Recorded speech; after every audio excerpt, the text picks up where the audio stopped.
மூன்றாவது ஆசீர்வாதம் என்ன பண்றாரு? குணமாக்குறார்.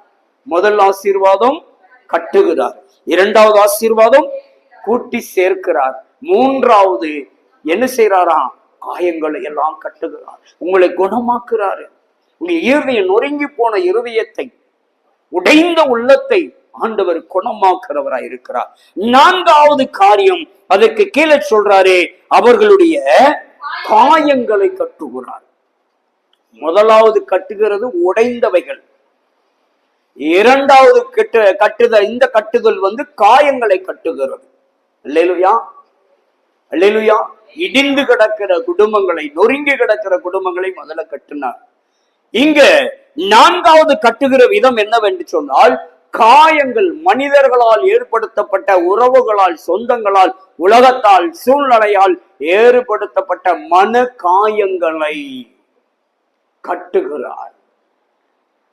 அல்லேலூயா.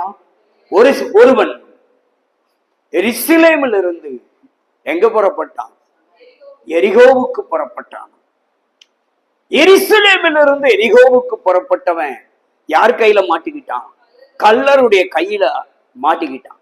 கள்ளர் கையில அகப்பட்டு அவன் என்ன பண்ணிட்டான்? இன்னைக்கு பூரா திருடன் அதைத்தான் செஞ்சான். பார்க்கான் ஒண்ணுமே இல்லைன்னா 4 அடி அடிச்சு போட்டு போயிடுறான். நான் எவ்வளவு ரிஸ்க் எடுத்து உங்ககிட்ட திருட வந்திருக்கேன், நீ பித்தளைய போட்டிருக்க தங்கத்தை போடாம அப்படின்னு சொல்லி அடி வெளுத்துட்டு போயிடுறான். புரிஞ்சுட்டீங்களா? பாருங்க, அவன் அதைத்தான் செஞ்சிருக்கிறான். யாரு கையில அகப்பட்டுட்டானா? கள்ளர் கையில அகப்பட்டு அவர்கள் அவனை அடித்து துவைத்து என்ன பண்ணிட்டாங்க? குற்று உயிரும் குலை உயிருமாக போட்டு விட்டு போயிட்டார்கள். அந்த வழியாக ஒரு ஆசாரியன், ஒரு லேவியன் கடந்து போனாங்க.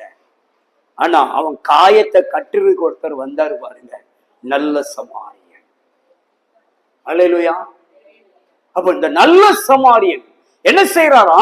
காயங்களை, மனிதர்களால் ஏற்படுத்தப்பட்ட ஏதோ ஒரு விதத்தில், ஏதோ ஒரு காரியத்திலே நான் காயப்பட்டிருப்பேன் என்றால், என்னுடைய காயத்தை, உங்களுடைய காயத்தை ஆண்டவர் கட்டுகிறவராயிருக்கிறார். அல்லேலூயா. ஒருவேளை துடியாய் துடித்துக் கொண்டிருக்கலாம், வேதனையோடு தவித்துக் கொண்டிருக்கலாம். அநேகர் வார்த்தை என்றும் அம்புகளால் உங்களை எய்து காயப்படுத்தி இருக்கலாம். அல்லேலூயா. காதுகள் கேட்க வார்த்தைகளால் உங்களை காயப்படுத்தி, உங்களுடைய ஸ்தோத்திரம், எண்ணமும் சிந்தனையும் நினைவுகளும் காயப்பட்டிருக்குமானால், இன்றைக்கு கர்த்தர் அவர் உங்கள் காயங்களை கட்டுகிறாராம். அல்லேலூயா. அப்ப 4வது ஆசீர்வாதம் என்னது? காயங்களை கட்டுக